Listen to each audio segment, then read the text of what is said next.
Oh god, what the hell happened? Oh no. Oh, it's so broken. Hmm.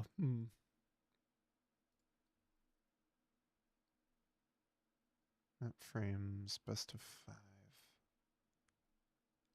Do I need to update it? Best of 5? Division C? Okay. Hello, I am getting set up. Cosmostra's first hero pick.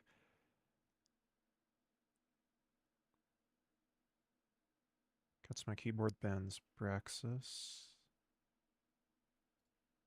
Cosmos bans Alterac. Cuts my keyboard bans Dragon.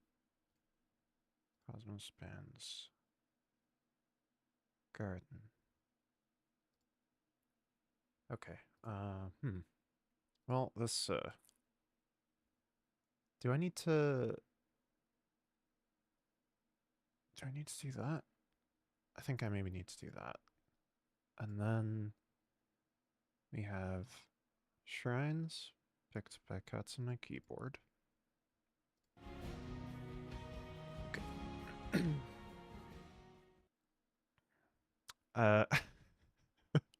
This is so... Cosmos Man, Alterac Garden. Oh, okay. Dragonshire and Braxis. I think I got that. Okay, hello. Oh, it's still fucked. Oh no. Alright, hold on. Draft. Okay. Hello, everybody. I still need to set shit up. I started when I wasn't ready. Ah!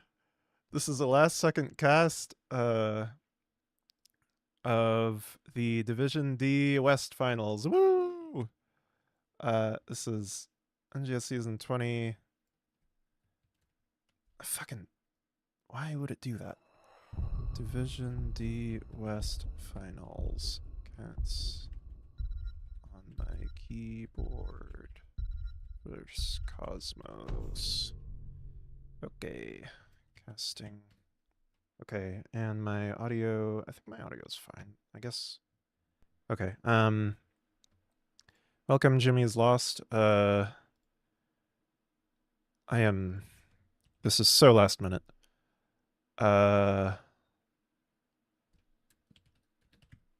If I'm still quiet now, let me know. Alright. And then send this, and then... okay, we're gonna say that that's fine. Oh, this is not supposed to be div C, it's div D. Also, how does that not fit? Help! Alright, whatever. Cats on my keyboard is slightly off screen. Okay, Jesus Christ, man. Alright, so let's get into it. So this is the Division D West Grand Finals, I think. Let me look real quick. Tournament bracket looks like, yep, this is the Grand Finals of Division D West.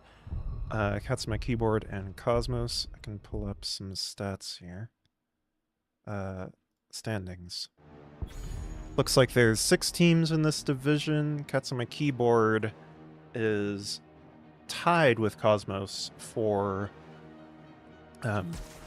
points. So looks like these two teams are pretty evenly matched. Alright, so getting into things. Mephisto Asmo bans from the side of Cosmos. That seems definitely like target bans.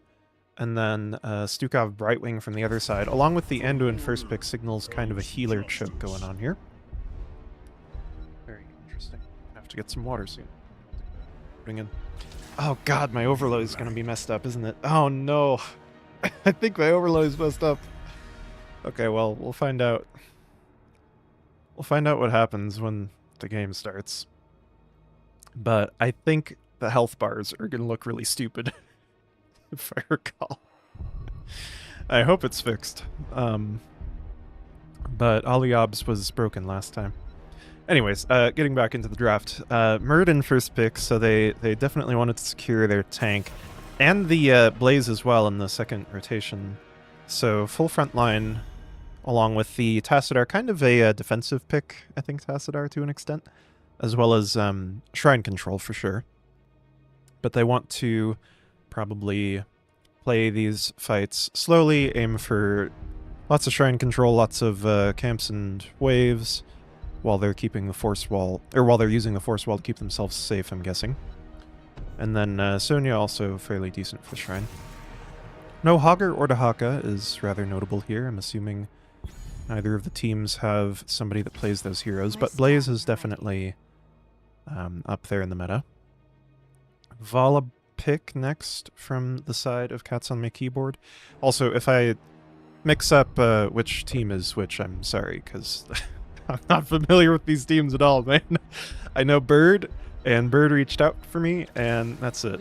Eldor is back. Maybe you guys after game 1. Okay.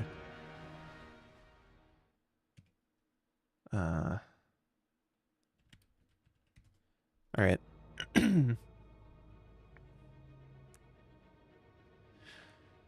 And then, let's see, we have the Vala Johanna pick from the side of Cats on My Keyboard. Vala is always contested in the meta. Ever since her rework, and even before her rework, she was still fairly powerful. Johanna as well for the Shrine, and then Hanzo Rhaegar. Man, both of these teams drafting a lot of Shrine control. With the CC of Johanna, the Force Wall of Tassadar, and several heroes on both teams that can work to clear that Shrine. For the Alliance. Continuing in that vein with the Jaina as well. Let's see. I think I like the draft of Cosmos slightly better, but I could definitely see either team running away with this. Vala could be very scary in the late game depending on how hard she's allowed to scale. But it's definitely a very turtly draft from the side of Cosmos here, along with a lot of range and poking capacity. More of a brawly type of deal from the side of Cats on My Keyboard. Okay, do I know what my hotkeys are? Oh, I don't know what my hotkeys are. We want that. Oh, it's messed up. Okay, it's not as messed up as I was worried about, but it's still somewhat messed up. All right, hold on. I've got it. There's a way to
Oh no. Why is it so broken? God damn it. I was saying so many things, guys. Jesus. Okay, where is everything? I'm sorry about that, guys. Thank you for posting in chat. Hold on. Can I copy this? I think I can copy this and then does that? Okay, okay. We're in. We're in. I know how to use OBS, guys. I'm just imagining the sounds for now. Okay. Man, I've been talking so much and none of you guys have heard any of that. How did that even happen, man? What? Why was my audio deleted? Listen, this is what happens when I'm asked to do a cast and I have not opened this scene in OBS in, like, at least a year. I have no idea how the audio was messed up that badly. But anyways, we should be fixed here, and Tassadar is going to get that Jaina kill. Indeed, Tassadar has been a menace to Jaina thus far in the game. And it should be fixed. Okay. Anyways.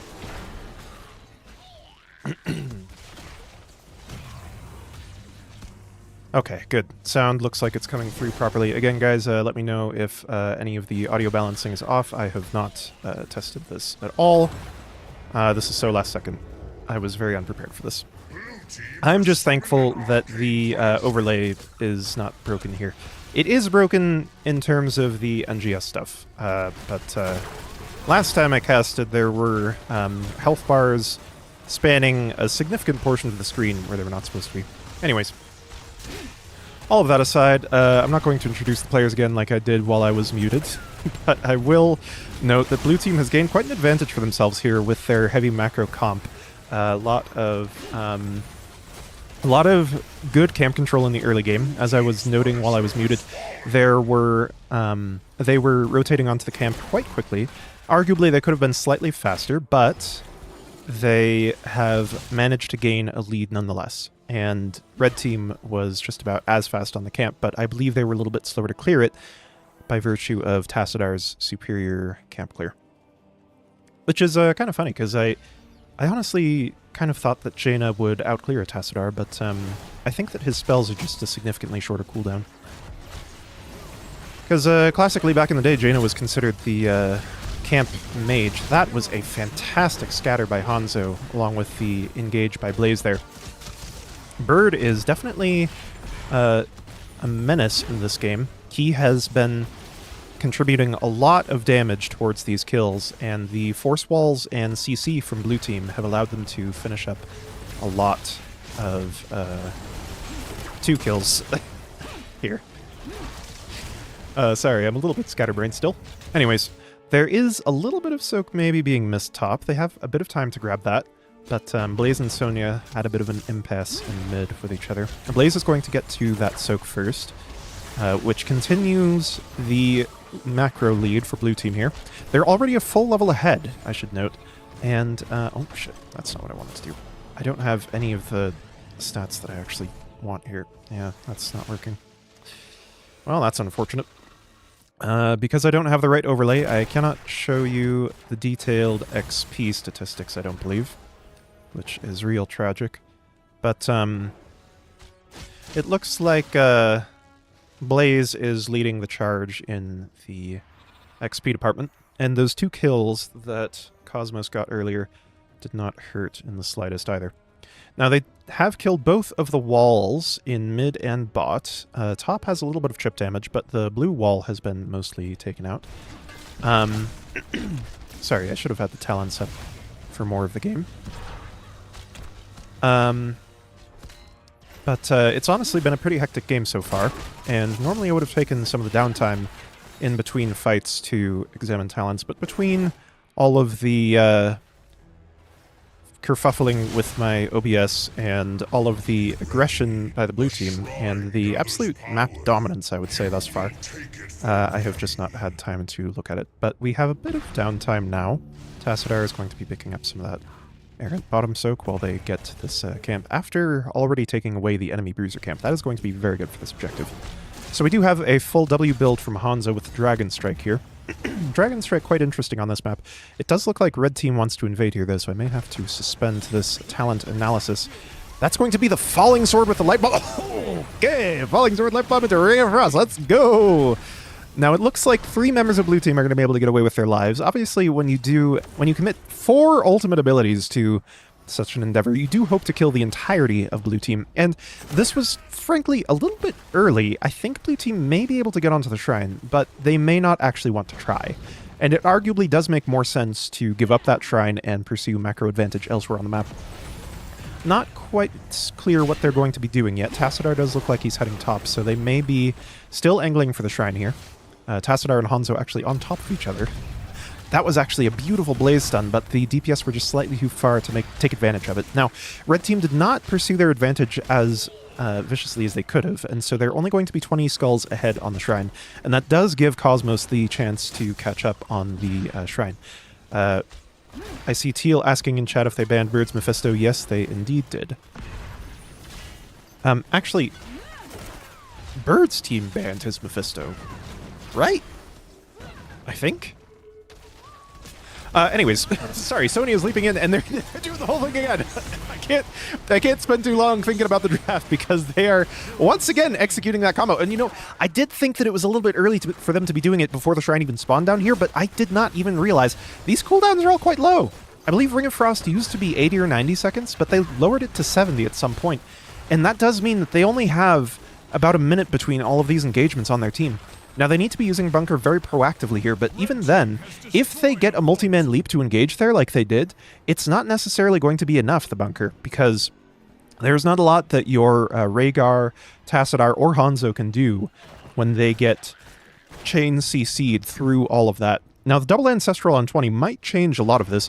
It does look like blue is going very far up the map, and I think that red could kill both of them here, but they're going for the camp instead of the gank here. Actually, Muradin would likely get away, but Tassadar is very far up before his healer arrives. They're a little bit safer now, but they are going to have to back off soon to deal with that Punisher, if they don't want it to take out their top keep. Of course, that is a frozen Punisher as well, which generally is the strongest one at pushing on its own by virtue of the fact that it turns buildings off. Now, the entirety of Cosmos is going to be backing here, and they have quite definitively lost their macro advantage that they had all throughout the early game. It was pretty much just a matter of red team getting all of their heroics online, and just executing the plan that they pretty clearly had premeditated in draft. I was thinking that I didn't like Jaina quite as much as the Hanzo or Tassadar picks, but if you want to be pulling this kind of shenanigan, it absolutely is very scary to pair Ring of Frost with those abilities. It's not a talent you typically see. Sonya is going a little bit deep under the tower there, and that is going to result in her going down. Blaze can't quite land the stun, and I believe that means he might go down here. It's going to be very close for him to get away, but the Dragon Strike maybe helps disengage slightly. Bird also very narrowly trying to get away. The Chain Heal is going to come through just before the Johanna can finish the kill, so that does mean that blue team only loses Muradin, but they are going to lose their fort as well. Now, the Punisher on top did not get that much, so it seems that blue team was able to deal with it quite effectively. But they did, unfortunately, lose the mid fort by virtue of Cats on my keyboard choosing to push mid rather than top there. Alright, now I can look at talents a little bit more while we have a bit of town time, although Cosmos is angling in, and Bird is going very far. If Johanna had Blessed Shield, Bird would have been in dire straits there, but as it happened, he was able to barely jump out there. Jaina is in a bit of trouble here, and Tassadar wants to beat her up. The Ring of Frost is going to be used to help disengage, but it looks like neither team is going to get any kills here. It looks like pretty standard talent builds out of both teams from what I can see. Arcane Intellect on the Jaina is a little bit non-standard, but I think it's fun. That is going to be the Light Bomb, catching the Muradin mid-jump. Now, Cosmos does have a lot of damage coming out, but Cats on my keyboard is kind of just blazing through it. And the Dragon Strike, the unfortunate thing about Dragon Strike is that it hits so far away from Hanzo that if the enemy team just sprints towards Hanzo, there's a good chance that the Dragon Strike gets absolutely no value, unless he's playing from very far behind his team.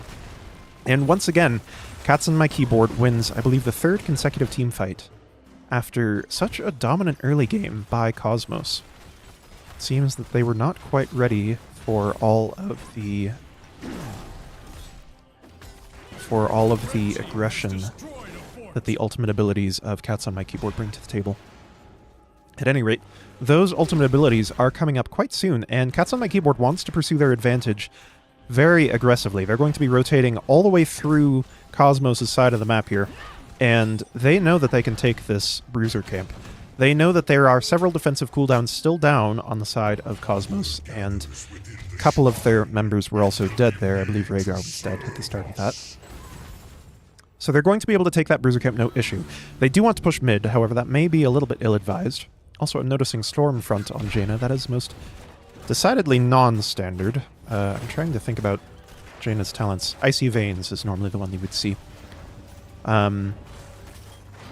Stormfront is certainly an interesting choice here.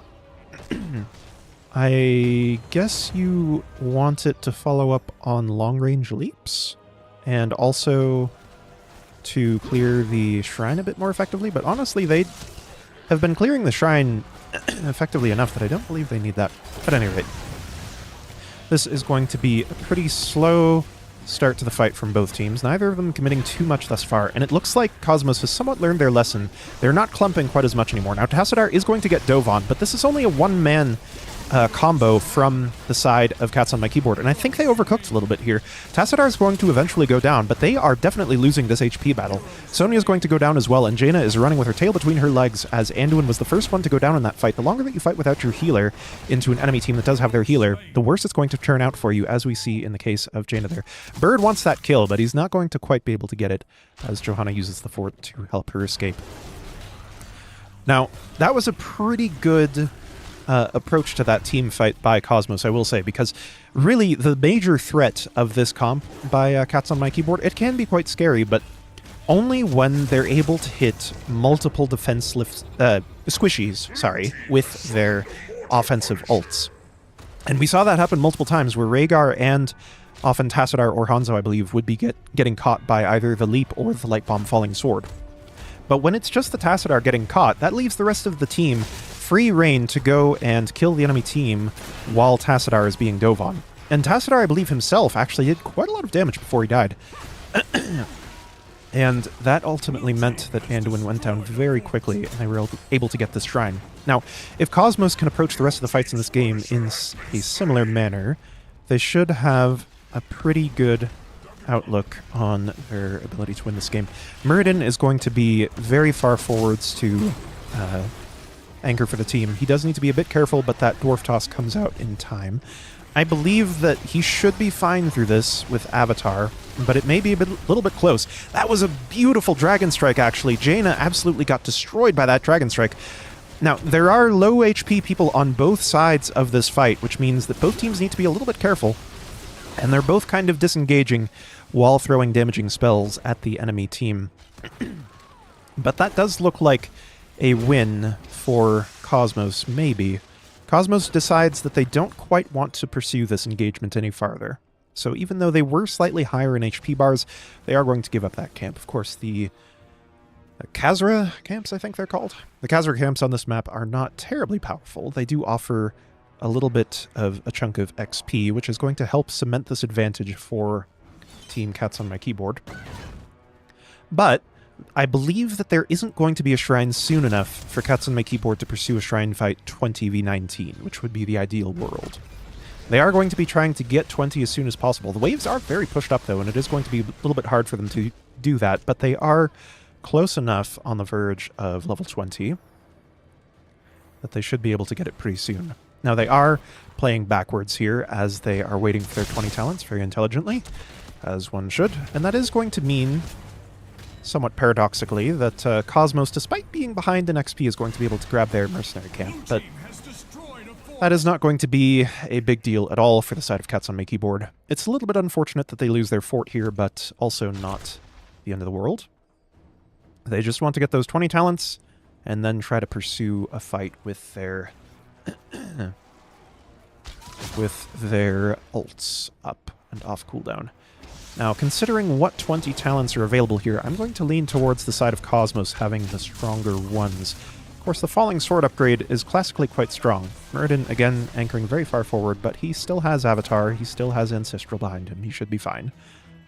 Of course, fairly risky to do that and to even take this camp at all into level 20, but they believed that Hanzo and Muradin together could keep the red team off of it, and it looks like that is exactly what happened. Vala only has 127 stacks of Creed of the Hunter here.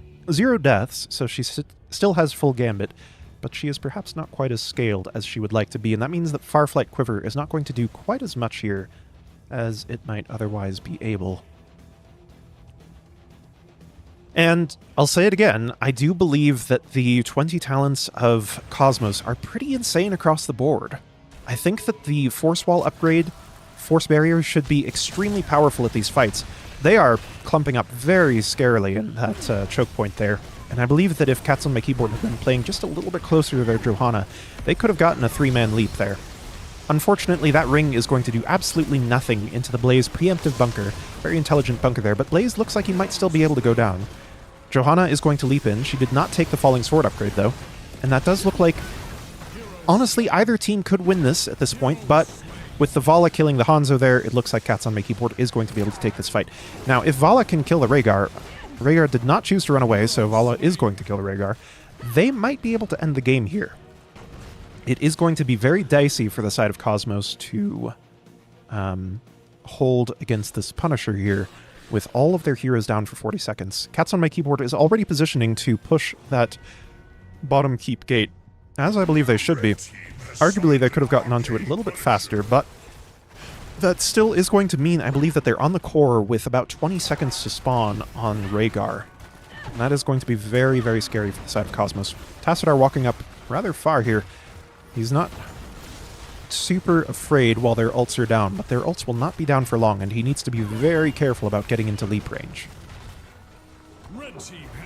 That is, as I predicted, 20 seconds on the clock for Rhaegar as the Punisher bears down on the core. Of course, they don't really have anybody who can bait the Punisher towards mid, unfortunately, while it's walking in. Tassadar is going to get gone on by the leap, as predicted, and he is going to go down. They do have the rest of their team members spawning, along with that Hanzo. Oh, and another beautiful Dragon Strike, but it's not going to quite do enough here to kill anybody.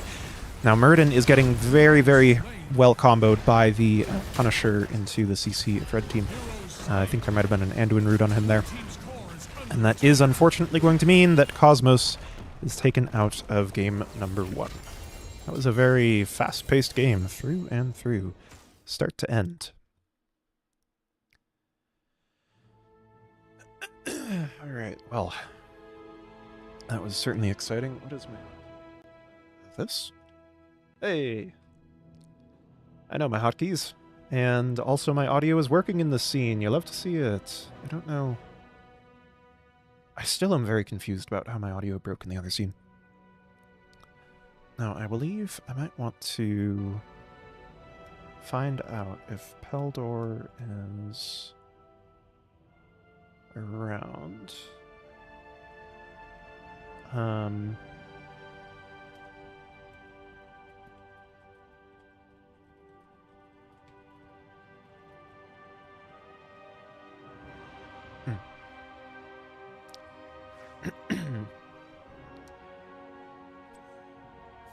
Alright, at any rate, that was a pretty decisive series of team fights by Cats on My Keyboard there. Worked very well for them also. You need to do that, and that should update. There we go, beautiful. I cannot message Peldor if... Hold on, let me check Discord real quick.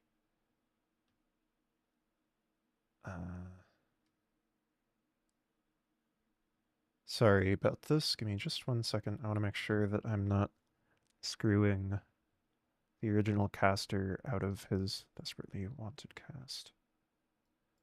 Give me just a minute. Do you want...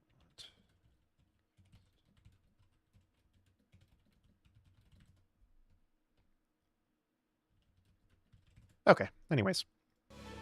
We will see if Peldor might be joining us for the rest of this. But, I'm doing fine. Okay, cool.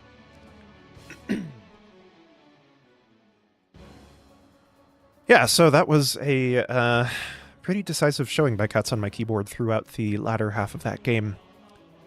it did feel like Cosmos almost figured out the right way to approach those fights, and it looked like they were approaching that last fight there in a very clean and beautiful fashion when that ring was thrown out, right up until, I believe, Blaze got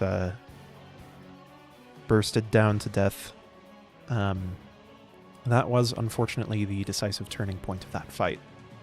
And it ultimately meant that Cosmos wasn't quite able to pull through, but I believe that last fight could have gone either way, and if things had been just slightly cleaner from their side, they definitely had a strong chance of winning that game. Looks like we have map 2 coming up.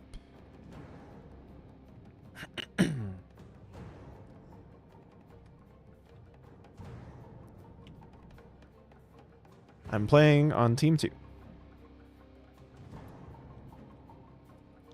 Thank God.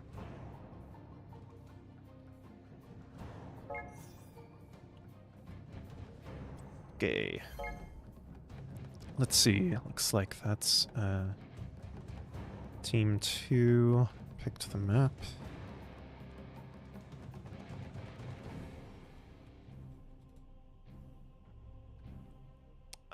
Oh, right. I'm supposed to do...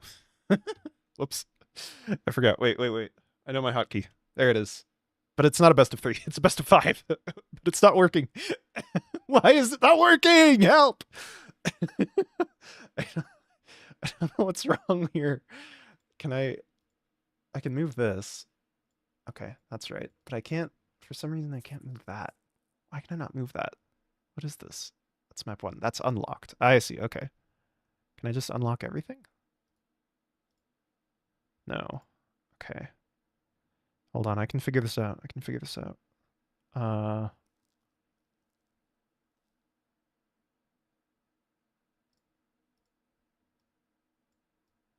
Give me just a minute while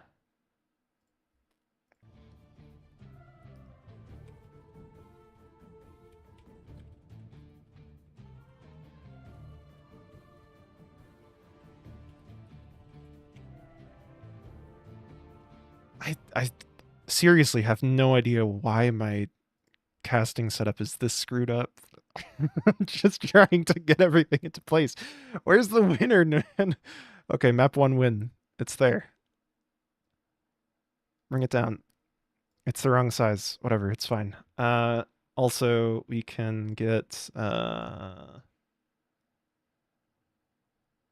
Nobody of Hate, indeed. This is Tomb of the Spider Queen for map 2, and that's going to be picked by Cuts on the keyboard, I believe. Oh, why is it there? Help!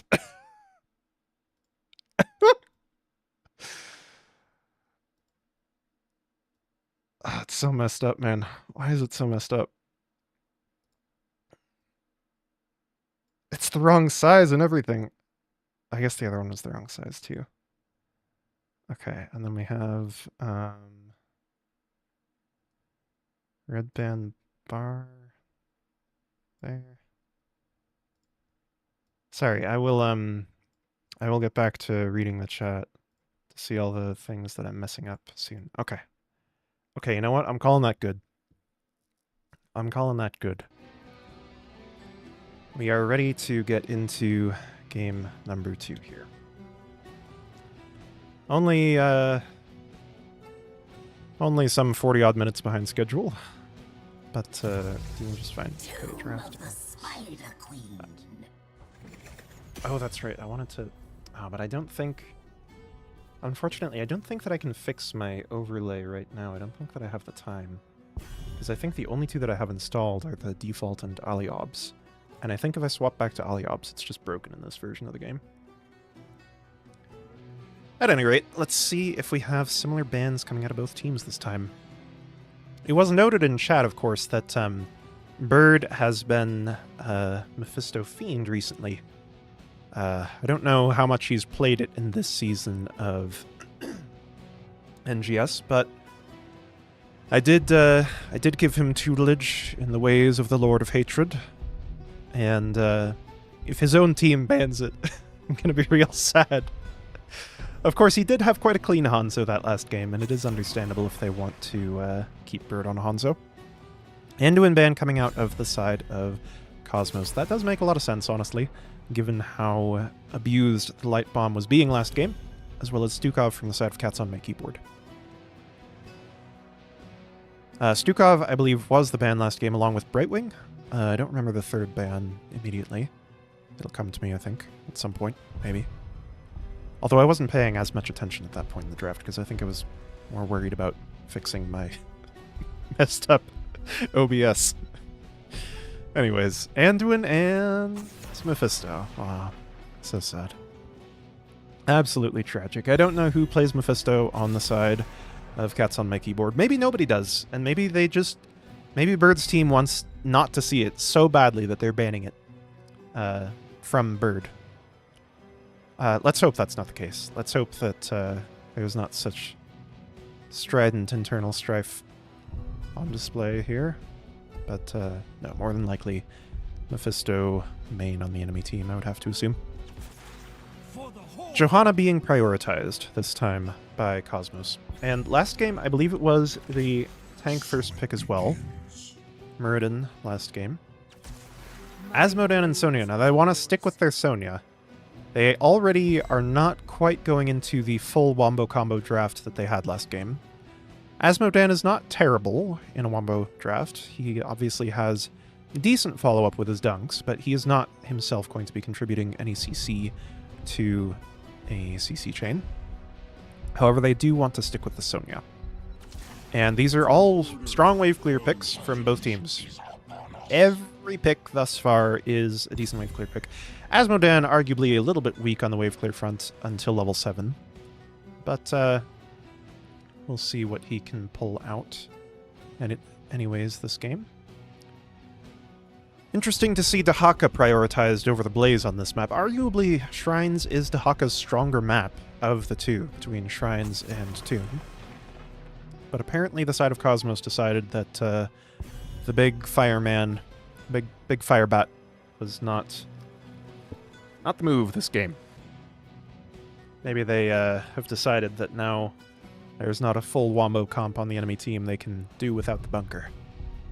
And instead get the Apex Predator on board, so that he can say his voice lines and give them encouragement. Like, let's see, what does he say? He says, We are untied. The enemy is driftwood. Maybe he'll say that and raise their spirits more than Blaze was able to last game. Vala Ariel has the 3-4 pick out of Cats on My Keyboard here. That is an interesting choice. It does leave a couple of counters open to it. I would like to see potentially a Sergeant Hammer here. Hanzo, I think, would be decent as well. You could do a Junkrat. Anything with strong CC, I think, is going to be fairly good into an Ariel. Sylvanas is okay. I'm not a huge fan of the Lili. It can work, and depending on, especially if the Vala goes auto-attack, Lili may actually be able to contribute a fair amount of value there. But I would have liked to see more CC out of the healer here. Either way, we'll see if Bird can hit them with all the wailing arrows that they need to win this game. Mind Control could also be good here, but it is more likely to be countered by the Crystal Aegis.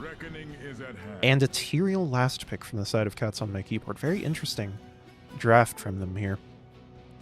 I do generally think the Vala Ariel Tyrael is quite strong and hard to counter, but the Asmodan really kind of harshes the vibe of that team, I feel.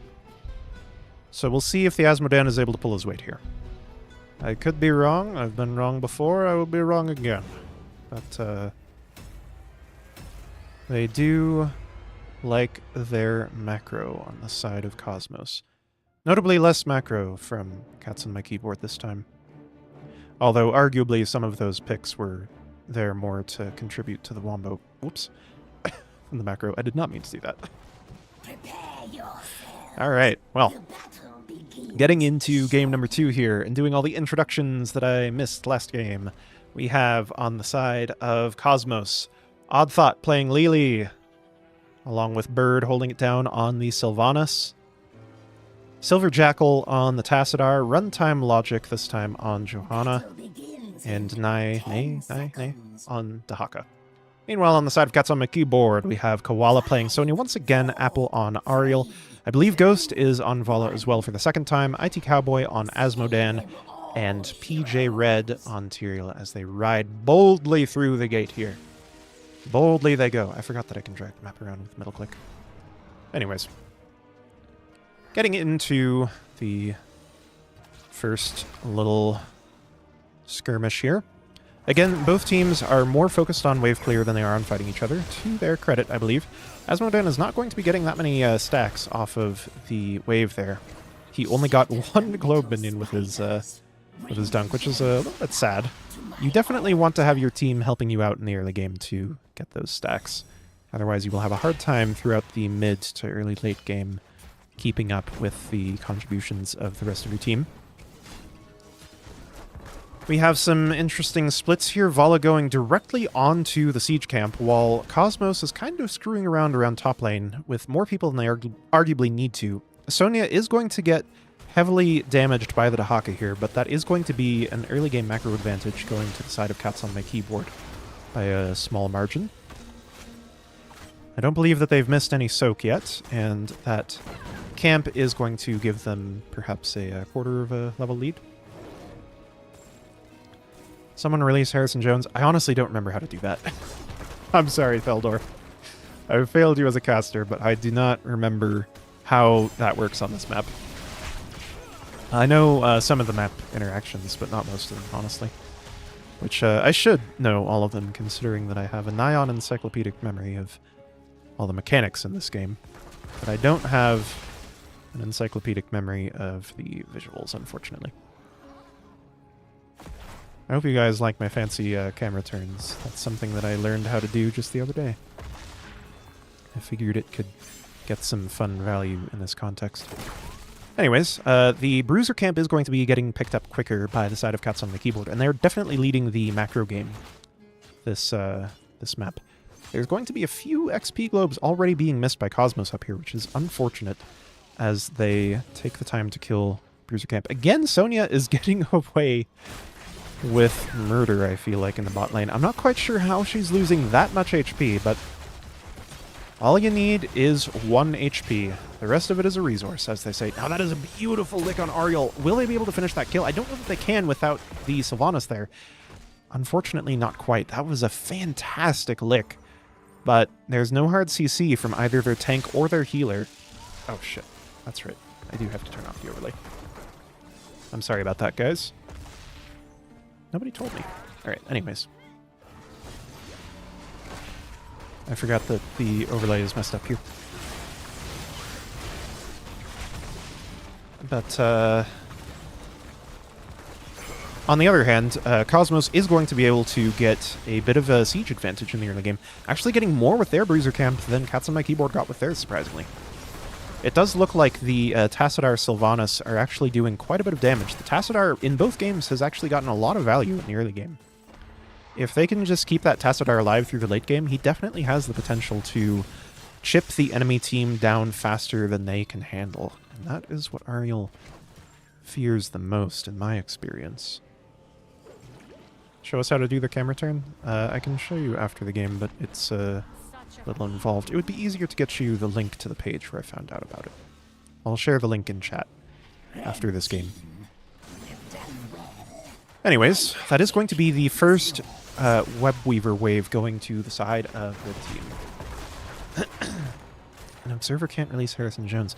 I did not realize that that was not a client-specific thing. I thought most of the map interactions were client-specific. I didn't realize that one person could do it for everybody. This one? To the right of the boss? Well, we'll worry about that later. For now, we have Webweavers bearing down on all 3 lanes, and Cats on my keyboard is going to be trying to push the top lane. Johanna is going to be getting there in time to slow them down a little bit with the blinds. But they are still going to get a reasonable amount of value out of this objective. Again, the mid wall is going to stay alive, so that does mean that Cosmos has a minor siege advantage in the mid lane. Mid lane is classically one of the less important lanes on this map, though. Top lane is the one that you usually care about because that's where the boss is. And very Intelligently, Cats on My Keyboard is choosing to prioritize that lane. They're only going to get the wall. The first Webweaver wave is generally not that powerful, but they are still in the lead here on the macro game, I believe, from Red Team. Very slightly. Slight XP lead from the side of Cosmos, but slight siege lead from the side of Cats on My Keyboard. Could go either way. It's all to play for, as they say. And that does mean that Cosmos has the capacity to get an objective now, as they have not turned in their gems yet, at least not all of them. Johanna gets the final 12 or so, I believe it was, in, and that is going to be the second Webweaver wave going to Cosmos. Dahaka is being somewhat dove here in the bottom lane. He doesn't have that many enhanced agility stacks yet, only 4, but he is still able to get away using his burrow. And Asmo is stacking reasonably well, but ideally you have 200 stacks by level 10. And it looks like he's going to miss that margin a little bit. Still not the worst stack rate that I've ever seen, and Tomb games do tend to go fairly long, so he should be able to reach 400 stacks before the game's end.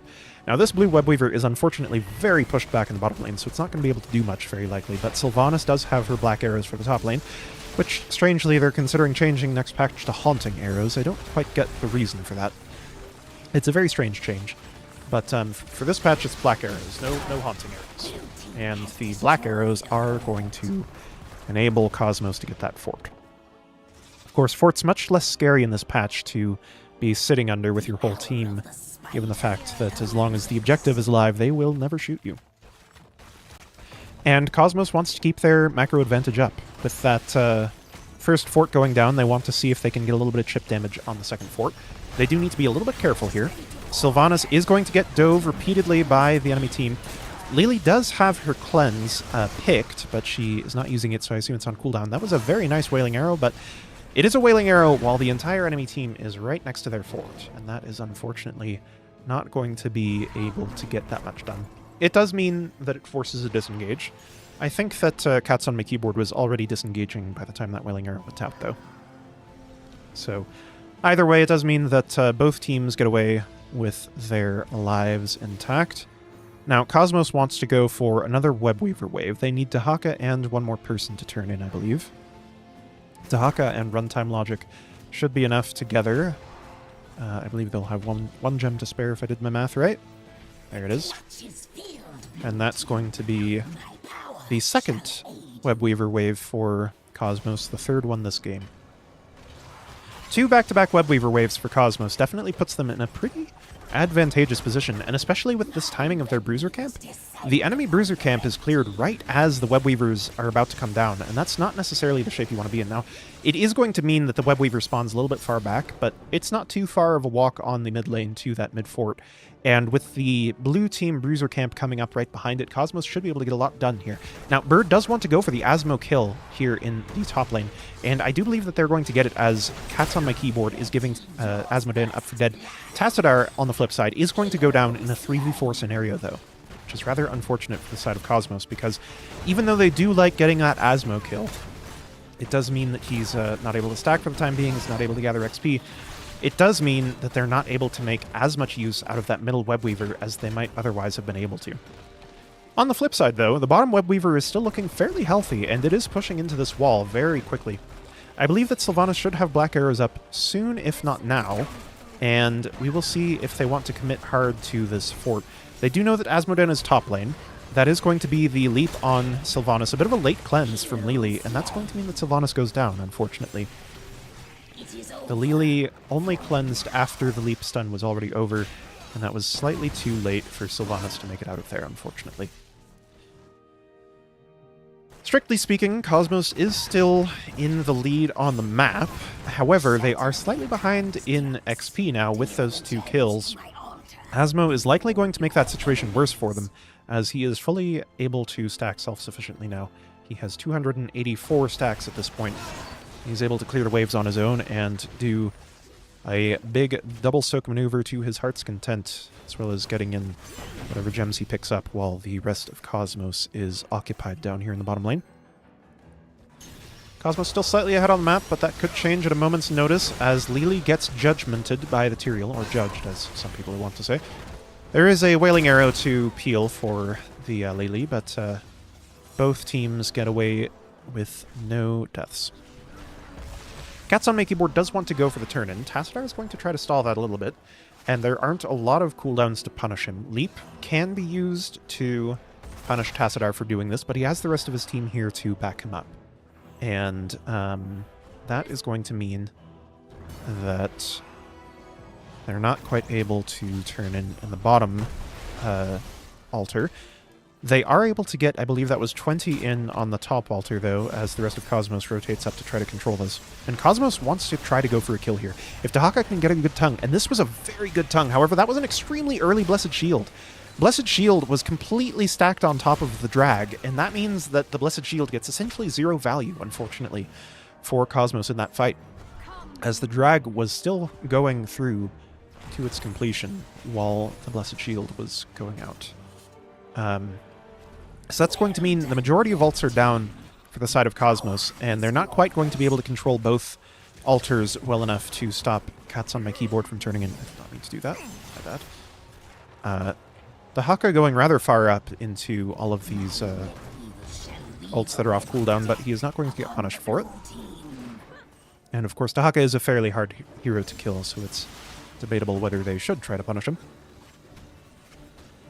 However, Cosmos is going to have an early head start on clearing this, as Asmodan is rotating up to top lane. I don't know if he should honestly be doing that, while Dahaka and Sonya are duking it out in bot. That does mean that Cats on my keyboard is doing essentially nothing with this Webweaver wave in middle lane. They may be able to get the fort on bot. It looks like Dahaka isn't quite going to be able to clear that in time, but I don't believe that they're going to be able to get this fort top, which is really ideally what you would like to see happen here.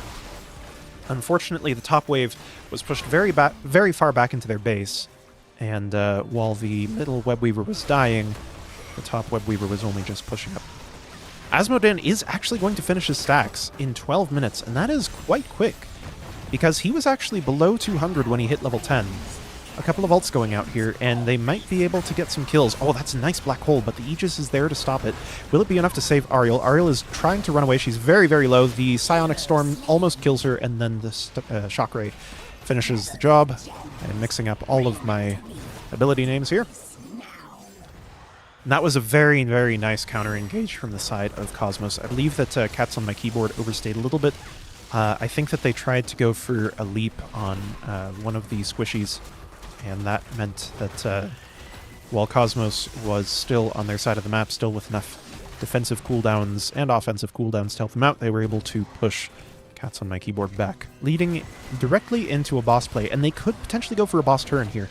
And that is exactly what you want to do on this map. If they can time it well, a boss turn could absolutely kill this top keep here. And that would be beautiful if it happens.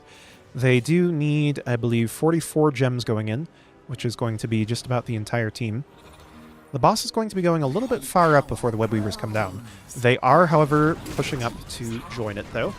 And they may be able to get a little bit done with that boss, especially with Johanna Blinds to slow down that boss clear from the side of Cats on my keyboard. Now, Cosmos does not have all of their defensive cooldowns up yet, just long cooldowns, I should say, rather. And as theirs are coming up, so too are the side of Cats on my keyboard, and it's all to play for which team decides to engage first. That is going to be a pretty nice Wailing Arrow onto the Ariel, and Sylvanas is able to finish that kill, diving very deep for it, but she is going to get away scot-free with that Will of the Forsaken. Not technically scot-free, Asmodan did tax her about half of her HP. However, she gets away with her life, which is the important thing. Again, all HP above your last point is a resource, and Bird used that resource very well there to finish the Ariel kill. And it looks like that is going to be the top keep going down on the side of Cats on my keyboard. Very decisive play from Cosmos. You love to see it. They could have timed it slightly closer so that the Webweaver arrived just as the boss was going there and hitting the wall, and then that would have also given Cosmos time to walk up alongside the boss. However, it doesn't ultimately matter because they do get that top keep as well as a mid wall, which is very nice. And that puts them pretty decisively in the lead right now. Cats on my keyboard, still definitely not out of the game yet.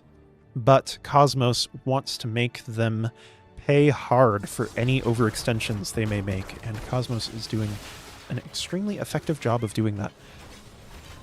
Now, once more, I do think that the level 20 talents of Cosmos are perhaps slightly better than Cats on My Keyboard. I think Cats on My Keyboard does have much better level 20 talents than they did last game, or at least slightly better. The Tyrael Judgment upgrade, which is likely what he will be going with, is very, very scary for Cosmos to deal with here, especially because that lowers it often below the cooldown of Lily's Cleanse, which can make it very hard for her to save her squishies from a Judgment. And the Fireflight Quiver, also very scary. Asmodan is going to be getting tongue-dragged, but the Aegis saves him, while a Judgment as well peels, and that's going to be, it looks like, both teams disengaging. Cosmos does want to push a little bit farther up. They're not trying to actively engage in a fight right now, but they do want to see perhaps if they can get a bit of damage. However, they are going to decide the Bruiser camp is a little too low and back off. Now, as I was saying, the level 20 talents from Dahaka, Tassadar, and Johanna have some pretty extreme potential to win team fights when they're used in the right manners.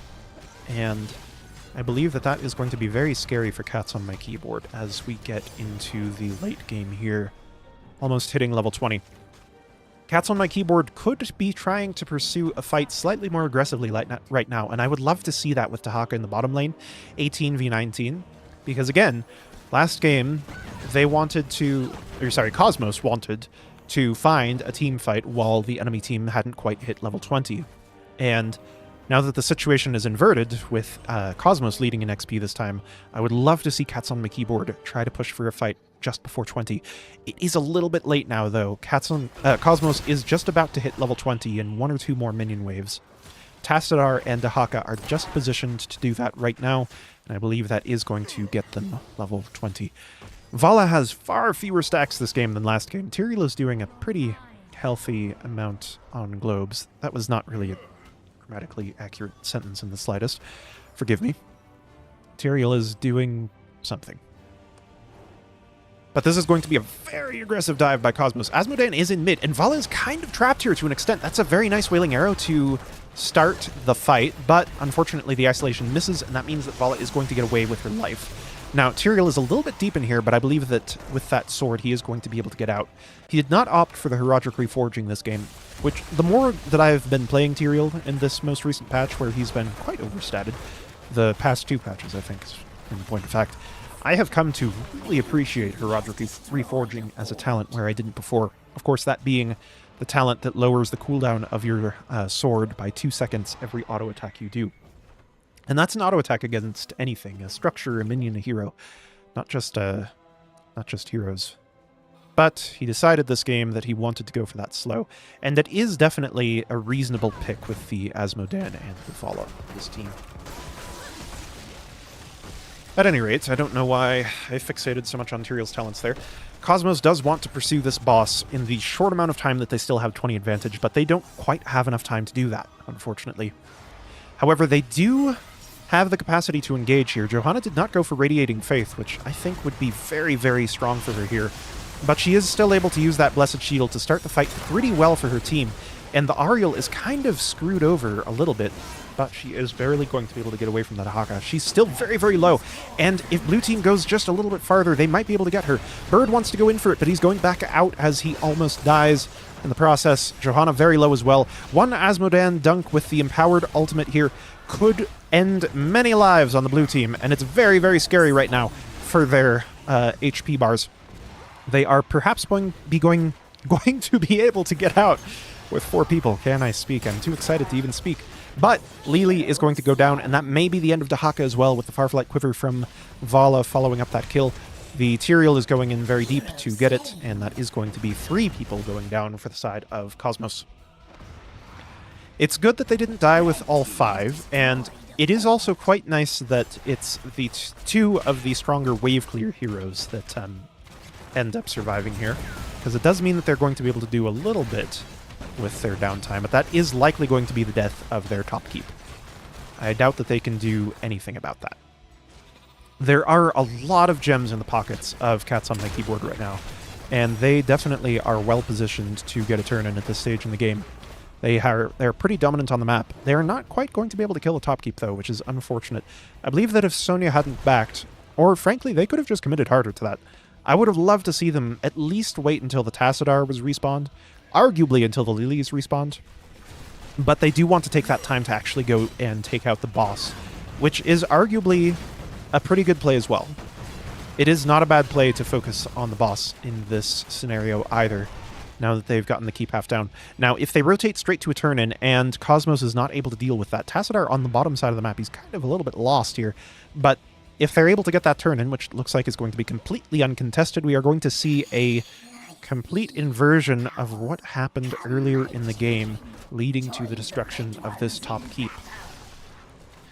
Blue team is proactively dealing with the boss, and Cosmos does manage to take out a fair amount of its HP before it reaches the keep, which is very nice. Bird is diving very deep again, but there isn't a lot of capacity on the blue team to punish him as long as he has Will of the Forsaken up. The judgment from Tyrael can be very easily unstopped by him. That was a beautiful leap from Sonya, and that's going to actually decisively win the fight. That leap from Sonya, I think that was a 4-man leap? Either 3 or 4-man. The 3-man leap, I think, from Sonya, while the Haka was back here, on both of the squishies, and that is extremely rough. Lily only has 1 cleanse, and she doesn't even have Jug of 1 million cups, so she isn't going to be able to keep 2 squishies up at the same time, and indeed in this case she is going to be able to keep neither of the squishies up, as Johanna also falls to the continued onslaught of Cats on My Keyboard. And that is going to be, with one final decisive blow, Game 2 going to the side of Cats on My Keyboard. Whoa. My camera flying all over the place. Alright, I somewhat know my hotkeys at this point. But, yeah, that was, once again, Cats on My Keyboard proving that they have just a slightly better prowess at pursuing those late-game engagements with their level 20 talents than the side of Cosmos. I think that Cats on My Keyboard has, in particular, been doing a pretty good job of disengaging from most scenarios that they want to get away from. There have been a couple of times, in particular that one fight that resulted in them losing top keep, where Cosmos was able to punish Cats on My Keyboard for overstaying a little bit too far. Or too long, rather. But, in general, Cats on My Keyboard got away with more team fights alive than Cosmos ended up. And that ultimately meant that when the decisive moment came, post-level 20, Cats on My Keyboard was able to run away with it. And the Asmodan actually stacked extremely effectively that game. I am impressed. The Asmodan stacked very, very well. And I think that the side of Cosmos was definitely feeling that. It's not every day that you see Asmo outdamage a Vala. It's not necessarily impossible, as evidenced within this here scoreboard, but I would say that it is more common for Vala to be getting higher damage than Asmo. Of course, she was killing people so often, though, with 6 kills, that a lot of the time they simply didn't have the HP bars for her to be doing more than 66k damage. Fairly standard talent builds out of both teams. Interestingly, no Reservoir of Hope out of Ariel. Instead, Will of Heaven. Not necessarily a bad pick with Vala. But if you go Searing Light especially, I think that it makes a lot of sense to go with the level 16 W, whose name I just forgot. Well of Hope? Is that it? Is that what I just said? I'm tired, man. I haven't done a cast like this in some time. Also, I forgot to do this. Let's do that. That's on my keyboard, going up 2-0 against Cosmos. I hope you guys appreciate that I even got the logos for you prior to starting this cast. Man, no expense spared here. Just ignore the disheveled state of my map pick screen when we get back to that in a minute. Anyways, Tassadar going for W build in both games thus far, with the electric fence into force barrier. Not a very creative name, force barrier, is it? You'd think it would be called Extended Force Field or something. I don't know. Anyways, Tunneling Claws from Dahaka, also a bit of an interesting pick, but I don't think the Tunneling Claws is a bad talent at all. And if you're intimidated by the enemy's capacity to pursue kills, it certainly makes a lot of sense to pick. Possession from Bird here. I do think Possession is a lot stronger this patch with the inspired minions, and they're actually making it baseline in the next patch, should all of the Sylvanas changes go through. Instead of having Possession on level 4, she will have Haunting Arrows. Reservoir of Hope, thank you. That's what it's called. The REL 16, that is. Which we did not see this game. But, yeah. And also no Subdue from Johanna. And I was very sad to see no Radiating Faith. I think that into Ethereal Ariel comp, I think that the Blessed Shield upgrade gets crazy value. Because this team is holding hands the whole game, right? They want to be getting the Ariel heals, they want to be getting Ethereal Shields. Vala is a short-range hero that always plays near to her tank. Of course, the Asmo a little bit farther back a lot of the time, but nevertheless, it would have been brilliant to see a Radiating Faith come out in that last fight. Would have really liked to see that. But there is always next game to go differently. We can see Cosmos aim for the reverse sweep here. They have the opportunity still. But do they have the will to see it through? The will to see it through. I should say that in a more dramatic voice, really. We have the chance, yes, but have we the will? That is the question that they will be asking themselves in this next game. I also wanted to show you guys in the downtime here between maps. Let me see if I can find the webpage that showed me how to turn the camera in HOTS. Because it's a pretty cool thing. It was a guide on... Here, I believe this is it. Yes, that's it. No, not that. But the correct page. It is a guide on icy veins, actually, that tells you this, because it's not something that you can do by default. But if you follow the instructions in this here link I'm about to post, as we're about to head into game number 3, this link will show you how to do the camera turn.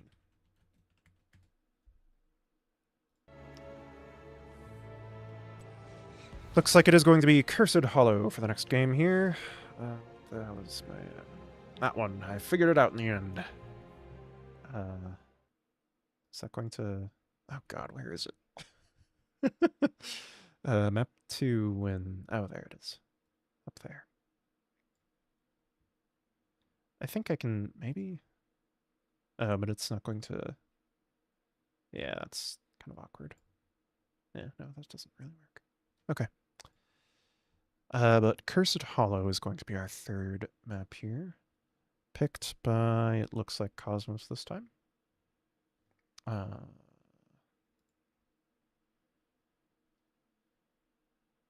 I wish I knew why my overlay is so messed up.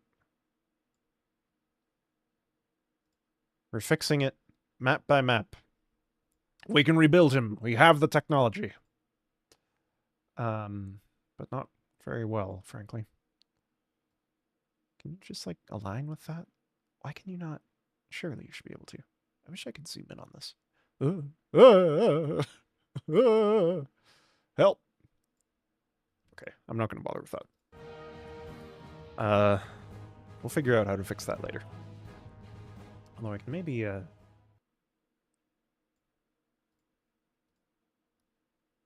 whatever.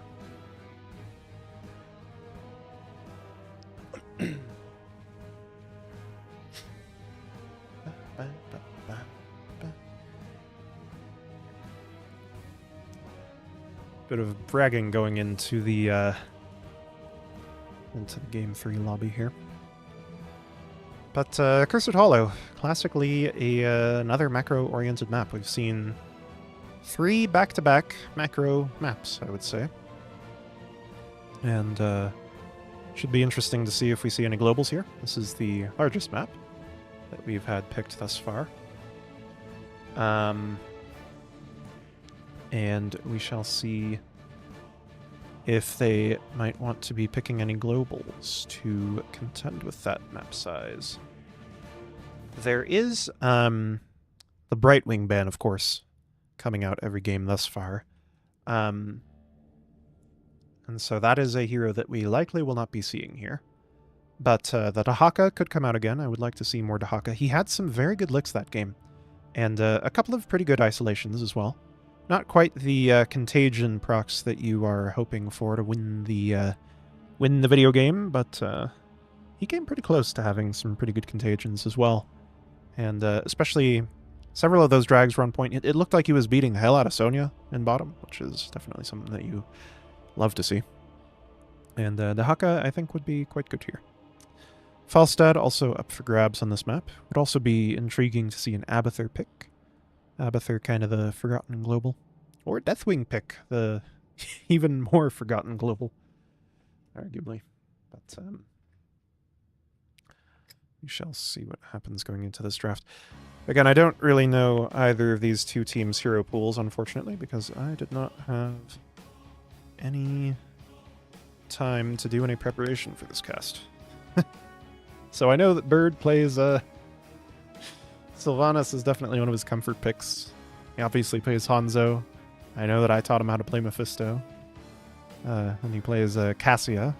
I would actually love to see Bird play Cassia, because a lot of these games are coming down to just big brawly fights where strategic picks like Sylvanas and Hanzo are sometimes falling in HP a little bit too soon to close things out. I would love to see him play Cassia here. Or Mephisto, hey! It's a good Mephisto map. It's not Mephisto's best map, but it's a good Mephisto map. In my opinion. My humble opinion. Any map with an objective that warrants all 5 people gathering on like a 2 to 3 minute basis, I would say is a good Mephisto map. Which includes this one, even though it is macro-oriented. And you do want to make sure that you shore up that the lack of macro that Mephisto tends to bring with more wave-cleary pick in the vein of a Sylvanas or Tassadar or something. Anduin band, once again, these are the same bands from Game 2 thus far. And if things go according to the course that has been predetermined, we will see Brightwing here momentarily.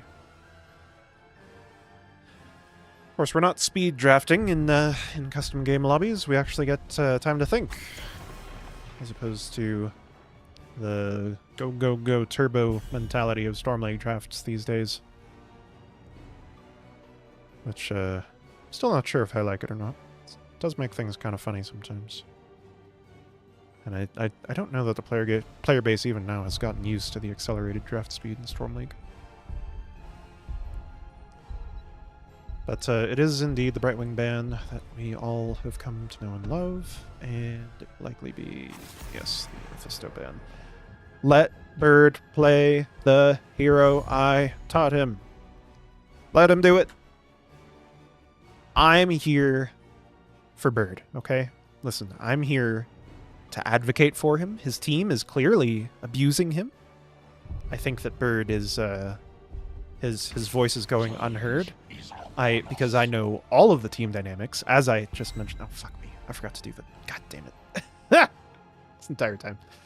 Okay, it's fine. You guys didn't miss anything. I was narrating it the whole time. But people are going to be yelling at me in chat. Overlay will change in 1 minute. Sorry. My blades are yours. Not missing anything.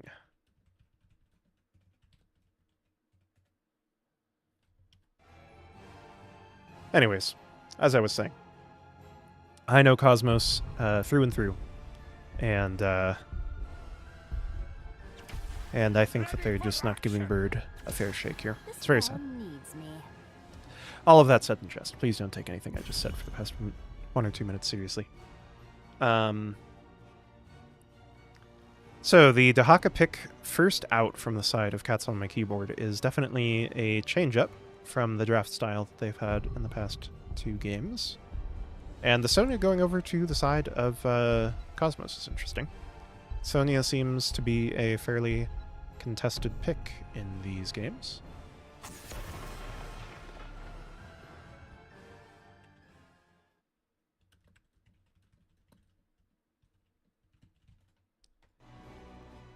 Anyways, Muradin and Li Ming. Muradin, I believe, was third banned by the side of Cosmos last game. So they actually didn't want to see Cats on My Keyboard playing it. But it looks like that is going to come out here. And Li Ming is not a hero that we've seen yet thus far. Rhaegar ban definitely makes sense. It is a map where you like your wave clear, and it is always good to have Ancestral going.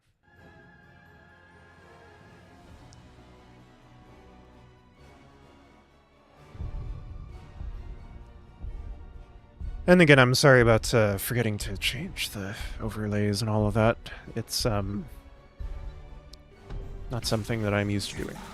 So it begins. Kael'thas and Deckard. Indeed, we are having very different drafts this game. But, you know, I like to see the change up from the side of Cosmos. When things are going a little bit astray of the plan, you gotta change the plan. And I like to see the heavy CC draft that they have here thus far. Depending on what healer Cats on My Keyboard decide to go with, Ana could be one of the best picks or one of the worst picks here. I feel as though there's a few heroes that Cosmos could pick here that would absolutely destroy the Ana Asmodan. But I'm not sure exactly what they should go for. I kind of feel like a Zeratul would be pretty sick, and I believe Bird does. Yes, let's go. Galaxy Brain. I'm the smartest person in the Nexus, honestly. You know, I didn't want to spoil your guys' illusions too quickly about who may or may not be the best drafter, but it's actually me. In case you weren't aware. The Guinness Book of World Records actually recognized me as having the biggest hot sprain a few years ago. I very humbly accepted that award. And what am I going on about? At any rate, the Zeratul pick is definitely, I feel very good here. I feel it's very good. If he isn't careful into the Dahaka and Muradin, he could get farmed, but I think he should have the advantage. It's funny, because I remembered just the last, just at the last second that Bird actually plays this hero. And I think it's perfect here. I think Zeratul is a fantastic pick here. Only other ones I might have liked to see were like Kerrigan or something, but... Anyways, as we head into game number 1 here, it is going to be Kael'thas being played by Silver Jackal, Bird... Yes. Bird playing the Zeratul, Nye on the Sonya, Runtime Logic on the Johanna this time, and Odd Thought on Deckard. First Deckard game we've seen this series, and I am all ready for it. I am here for it.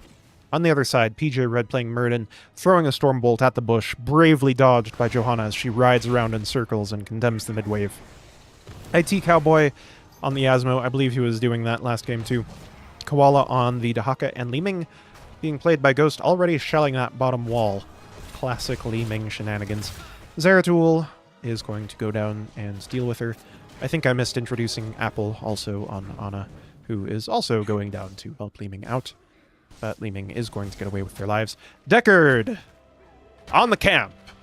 Already 30 seconds into the match, Deckard is on the case. He's whacking it. He's bravely whacking this camp with his stick. He's saying to Sonya, get the hell over here and do your job, you lousy barbarian. And Sonya actually goes over and does her job. Very nice. Deckard, meanwhile, is going to go and bravely wait behind his gate. for the wave to come to him. Actually, very good of Deckard to go to grab the soak top here, because if nobody else does it, you should be the one that does it. That is always the way that soaking works in HOTS. So, scant few people understand that. At any rate, both teams are similar in XP, similar on the camp timing, similar on the damage numbers, and fairly similar on the siege numbers. So, we have a complete stalemate thus far. Although, looks like Kael'thas and Deckard, again, bravely whacking this camp with his staff. They are going to be doing that bruiser camp ahead of Cats on My Keyboard, which is potentially going to net them a bit of a map advantage here. Zeratul is trying to clear this siege camp from the Dahaka, but it's going to be a little bit of a hard task for him to do that. A little bit harder than Li Ming, being as she is a ranged assassin. It was a nice dodge on the lick there, by the way, Bird. Good work. And we will see... Hero, gather tribute and earn my favor. We will see what happens with this bruiser camp in mid presently. That is going to crash while Cats on My Keyboard is dealing with their own bruiser camp, and that is not exactly ideal timing, because they are going to lose, I believe, more than half of their wall for that. While in the rest of the lanes, not much is occurring. So that does mean that for the moment, Cosmos is going to be slightly ahead on the map. However, of course, as we have seen throughout the duration of this series, map control has not been a stable quantity for either team. Ooh, Nai is going rather deep there. I believe he missed the spear on the Li Ming and went a little bit farther than he intended. But either way, the map control could shift towards either team very quickly here, as we have a full 5 versus 5 for this first tribute. Kael'thas is going to be eating quite a lot of damage from Li Ming, but she does not have her full talent suite online yet. And Li Ming, of course, classically is quite a talent-dependent hero, in my estimation. She is reasonably strong at level 1, but she scales quite a lot as she goes towards the late game into 13, 16, and of course Repulsion on 20 is something that we've been seeing Li Ming's very scary with over the past few patches. There is a suspicion in the Nexus that I've heard on some streams and decried on other streams that Repulsion is a lot easier to use in the patch post knockback rework. And I do believe that I've found that to be the case. Repulsion could be very scary here, especially for some of these low mobility heroes like Kael'thas and Deckard on the side of Cosmos here, as Cosmos is rotating back towards the mid lane and screwing around. Zeratul wants to hunt for the Li Ming. He actually is fairly... This was an incredible read by Bird. But actually, Li Ming may have been in the vision before walking up, now that I think about it. I'm not sure the vision extends to there. Li Ming may have walked through here, and he may have been able to see that.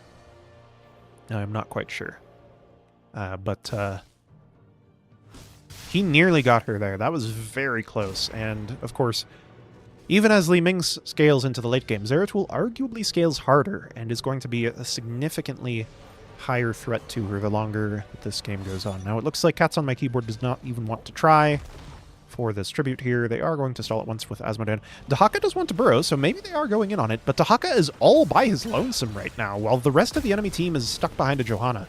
And Dahaka is going to be missing the lick on Kael'thas. He's getting quite low, and this is very scary for him. The subdue... Oh, no, hold your ground. No subdue. But either way, the punish from Johanna is going to be enough to secure that kill. Now, Bird wants to dive into the back line, but there is not enough damage that he has at his disposal yet for him to be able to finish any kills back there. He is still a threat, and it looks like Apple almost got rooted by that Deckard E. I thought that she was going to get hit by the scroll, and if Anna got rooted there, I do believe she would have died. Now, she is going to get condemned, and Bird is still hunting. Bird is still hunting. He is going to be dropping very low. He wants to get them. He doesn't quite. Muradin is able to get him with, I believe, an auto attack, but Li Ming does die, ultimately, to the flashlight Ana wasn't quite able to keep her alive, running as she was for her own life. There were siege camps pushing on either side of the map during this, and it looks like both of them are going to get roughly equivalent value. However, Dahaka is going to be able to clear this a little bit faster than Kael'thas. That means that Dahaka is still going to have about half of his wall, while Kael'thas loses almost all of his. Team... Oh, god damn it. I forgot about that. Yes. I know, my stupid thing is screwed up. There you go.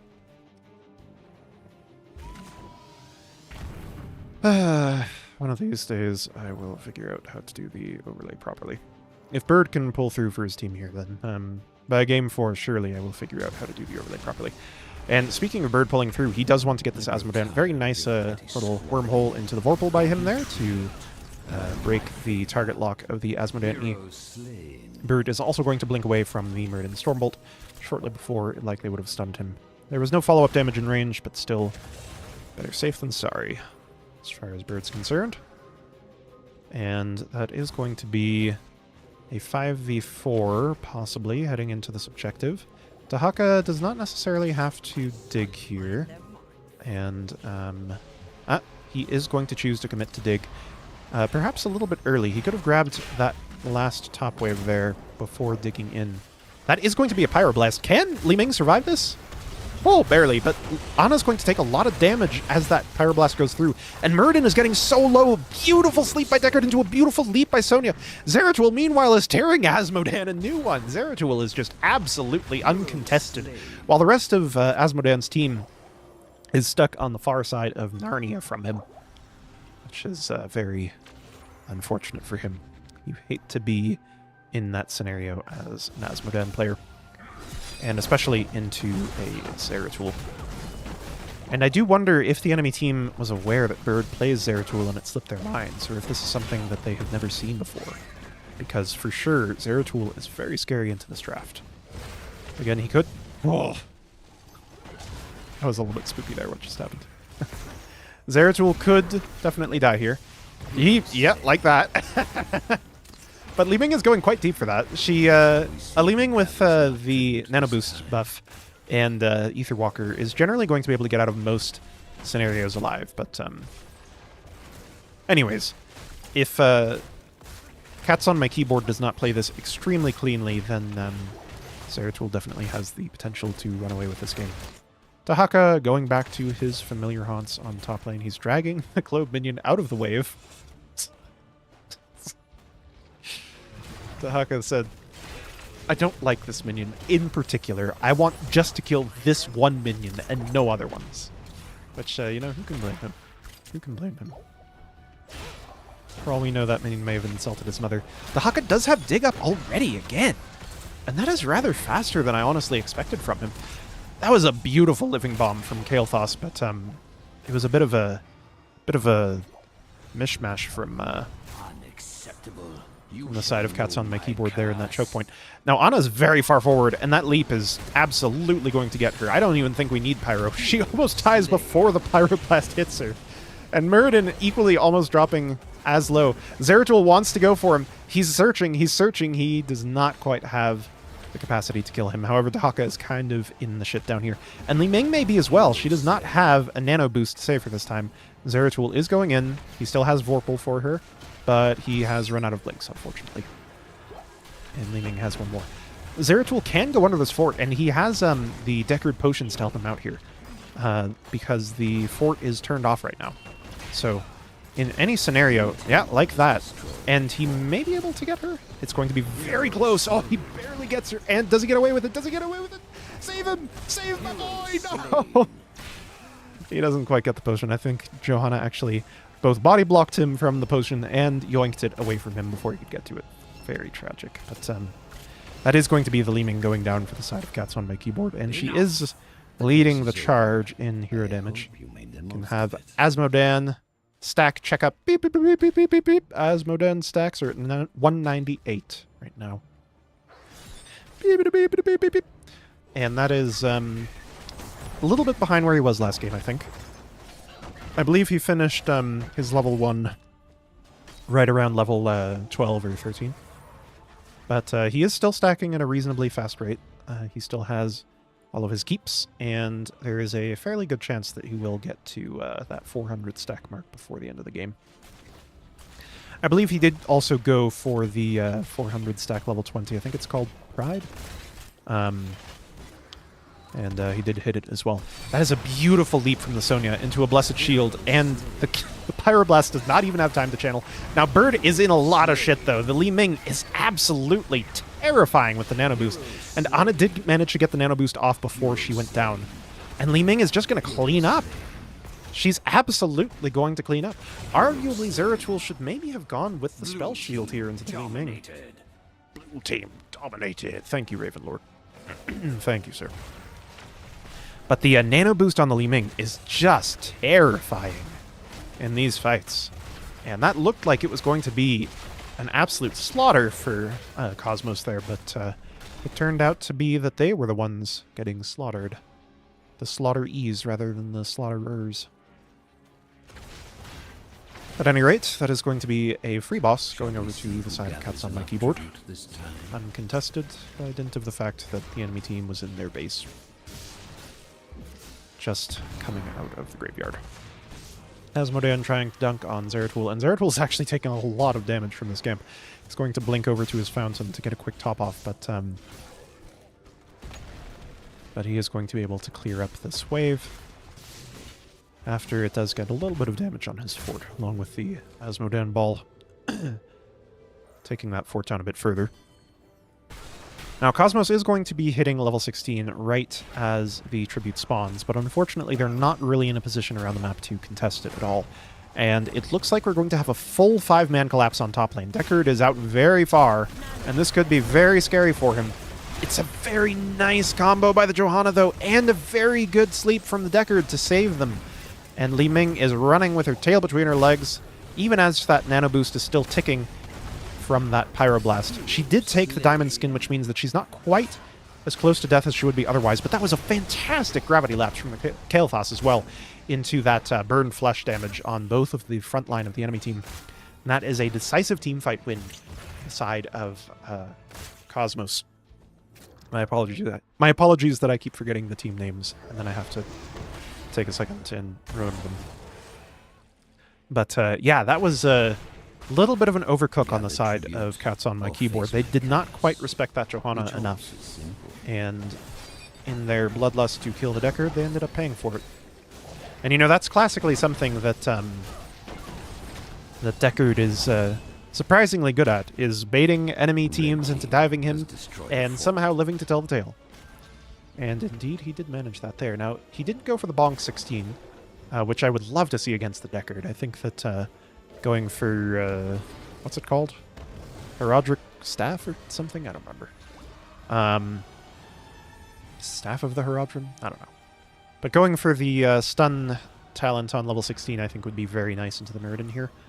They could quite likely 100-0 him, especially given the fact that Ana did not go for the stun cleanse this game, which I was quite expecting her to into both a Kael'thas, as well as a Sonya and a Johanna.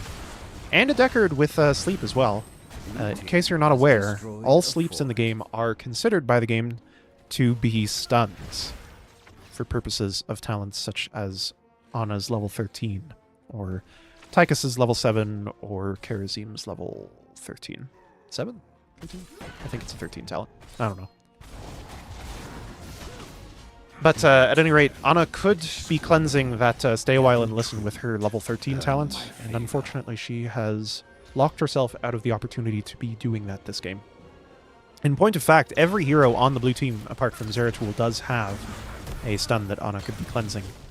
But she does want to cleanse the Deckard roots instead, and those can definitely be a force to be reckoned with, as well as the Johanna slows.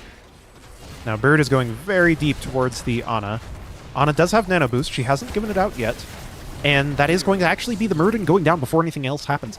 And I really actually like this early Pyro onto the Li Ming. I don't normally like full HP Pyros, but it just forces her back so far that she can't do anything with that Nano Boost. And it's not technically the best cooldown trade. We're talking about 100 seconds into 70. But it's working pretty well for blue team here. Cosmos is actually finding a lot of space in these fights from the Li Ming, who was absolutely terrifying earlier on with that early Pyro. I believe that Silver Jackal has done that twice in a row, and it's really working out. It's working out quite well because she just doesn't have the HP pool to sit there and take a Pyro while she's in the middle of the enemy team. Fury of the Sunwell as well from Kael'thas is going to be chunking Asmo down a little bit there. And Bird once again going in very deep, but Bird is definitely a good Zeratul player, and he knows when he can't quite go in and secure a kill. The Nano Boost is going to be coming back up quite soon here, and it is going to be a 5v5 underneath the keep of Cats on my keyboard. Sorry, I forgot their name for a second.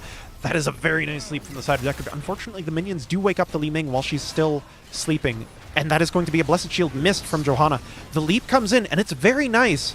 Do they have enough damage to kill the Li Ming? Sonya really wants to do it, but Li Ming gets the reset just in time, and that's unfortunately going to mean a decisive team fight win for the side of Cats on my keyboard. And again, it seems as though the tendency of Cosmos to overstay just a little bit too long is continuing throughout this game 3. And as that happened, these catapults got some crazy value into their top keep, and they actually have no top keep left at this point, essentially. That last volley is going to bring it down, as they are waiting for 25 seconds to respawn on their Sonya and Zeratul. As the enemy team goes into the core and brings it down. I'm sorry, I've run out of eloquence for one night. My throat is dry. I do not have water. I was going to get water, and then I did not have time to get water. I actually could have gotten it in between game 2 and 3, but I forgot. Anyways, let's see. That one? Yes. Looking at the stats summary for this game, it was actually Kael'thas who led the charge in damage for the side of Cosmos, but Li Ming, again, the moment that she was allowed to run unchecked with Nano Boost was just terrifying for the side of Cosmos. They did not have sufficient tools, especially on the healer, to quite deal with that. And when you have a Li Ming who's just blinking, blinking, blinking over and over and over again with that Calamity, there's really not much counterplay that you can do except kill her faster than she kills you. And unfortunately, Cosmos was not quite able to do that. In point of fact, I believe that last fight that they lost was actually Pyroblast being down. As I mentioned previously, Pyroblast being a 100-second cooldown into the 70 seconds of Nano Boost. And as Nano Boost came up, Cats on my keyboard recognized their chance, pounced on it, and absolutely bulldozed the side of Cosmos before they could do much about it. It was such a nice sleep from Deckard too. It's an absolute shame. If he had had Respect the Elderly, that may have turned out a little bit different. However, it is very unfortunate that sleep, which could have potentially negated almost the entire duration of Nano Boost, was immediately woken up by minions, and there's not much that you can do about that, unfortunately. Just an unlucky happenstance in the broad chaos of the game. Let's see if side of Cats on my keyboard wants to do an interview.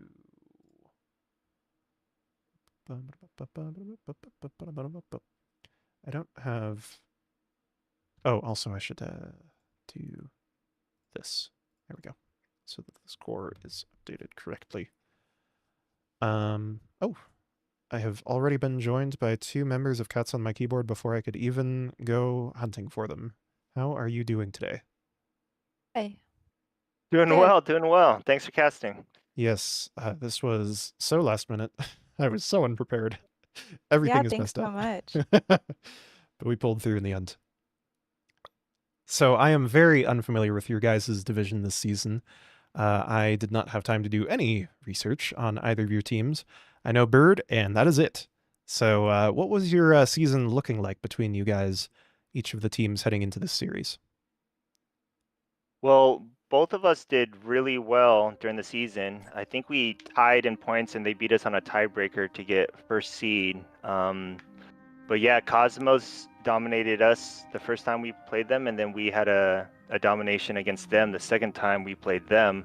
So it was it was a pretty good head-to-head match through and through throughout the whole season to lead up to today. Very good. Anything else to add, Koala? No, Okay. not really. Okay, yeah. So it seemed like you guys definitely had some pretty solid game plans heading into this series. Were there any surprises in store for you? It seemed like perhaps that game one, your plan went off relatively well. What do you think about that? Yeah, we got to play some of our stronger heroes. So we got like the Anduin and the Sonya and stuff, and so we really connected that game one on Infernal. So it was really nice to kind of do what we've traditionally been able to do. So even though they banned a couple heroes that we've enjoyed this season, to still go in there with was it like Vala, Jaina, Sonya, Anduin, Joe, we were able to like do our team fights really well. Yeah, it definitely seemed like you were incredibly synchronized around your level 10 abilities. A couple of times when you weren't quite able to connect with them, but by and large, you were very much a force to be reckoned with in that game one, the moment that all of your heroic abilities came off cooldown. Yeah, definitely. Definitely impressive to see. Game 2 was Tomb of the Spider Queen. Yes, I remember what happened. Speaking of, in point of fact, Mephisto is classically considered a quite strong pick for Tomb of the Spider Queen, and I noticed that the side of Cosmos was banning that every game this series. Is that something that you guys have been cooking this season? Yeah, the Mephisto is definitely something that we've been going to as one of our main strategies, especially on Tomb. So banning Mephisto out on Infernal and Tomb, those were good bans. It made us shift. So we got game plans or backup plans, but we definitely would have snapped in a Mephisto game on Tomb if they did not ban it. Mm-hmm. Interesting. Yeah, I was really hoping to see some Mephisto, being as I am a Mephisto main. But Yeah, nice. But I did also notice that there seemed to be a fair number of contested picks between you guys. You guys were kind of swapping around with Muradin and the Sonya and the Dahaka as well. Are there a lot of similarities between your team's hero pools? I'd say so. We knew that they played Dahaka a lot, so and we have Koala kind of plays Dahaka. Hope you had fun on that last game, Koala. And then IT's really good on Dahaka, so if the opportunity presented itself to where we could take it, we would deeper in the draft. So we ended up doing that on Cursed Hollow, but that's definitely a contested one. I know they like going Joe, and so when they went Murden first game, that was kind of cool. Then we played the Joe against their Murdens. But yeah, their tanks, the Haka off lane. I think we both like playing Meph. I heard Bird likes Meph as well or something, but yeah, I taught him how to play it. Yeah, so I was sad to see them ban it. I thought they would first pick it or give it to us or something. It would have been cool to see. But yeah, I think Cosmos and us, we play a lot of similar heroes and similar playstyles as well. Very good. And heading into game number 3, it seemed as though you guys had a fair amount of momentum, but there were a lot of times when the game sat on the razor's edge and could have gone towards either team. Did you guys have a plan to bring game 3 home and close things out? We weren't expecting the Zeratul pick, so that was cool to see them do it. And then I think before the game even started, our game plan was to get the Nano off and sacrifice probably Anna at the beginning of the team fight, because they were coming in and they were coming in hot, and we didn't have a lot of answer to peel them or anything or stop their engage. So it was like, let's hope that we can kill them just as fast as they can kill some of us, and then turn the fight. And that's what they were doing. They were engaging hard, getting that kill, and then we would have to retreat a lot of it. And then it took a couple team fights where we pulled off the counter engage to come through, but that was kind of scary running around the whole game. The Zeratul played pretty well. Yeah, and especially as well, by the way, I think I forgot to introduce you guys. I'm talking to Ghost and Koala here. I noticed that they started to adapt towards the middle to late game by just throwing a Pyroblast at you raw every time you got the Nano Boost. I'm sure that was exciting for you. Yeah, no, not exciting at all. Definitely a diamond skin kind of game just for the survivability. So usually I go more damage, but that was one of those times where like, yeah, I felt like it was dealing with the Zeratul or the Kel'Thas Pyro. It was hard. It was a hard game. Definitely understandable. And I feel that part of the reason why you were able to win that last team fight so decisively was that you engaged right as your Nano Boost came off of cooldown. Were comms tense at that point? What were you guys saying? What were you thinking? I really think it was PJ on Murden. Something opened up and he jumped in there and landed on like 3 different people and landed a stun, and then it was go go go go go. So he was just screaming out that he had a good counter engage, and then it was just up to all of us to get our butts in there and do what we do. So that's good. And it ultimately worked out in the end. Well, yeah. It seems like you guys had a pretty fun season, and it's great to see that you were able to have such a competitive and exciting match to close things out here. Do you guys have any shout-outs to finalize the season with? Any last words? I'll let you go, Koala. You can take it away. Definitely want to shout out Linebus, who has played for the most part this entire season. He's been my sub. Had a baby a few weeks ago, so I've just been, congratulations. Thank you, dealing with that. And then PJ Red's my husband, so, and Ghost is my brother, and Apple's my sister-in-law. Wow, closely knit. Yeah, The comms are in the same room. Most of us can make eye contact. That must and at be this point, very coordinated then.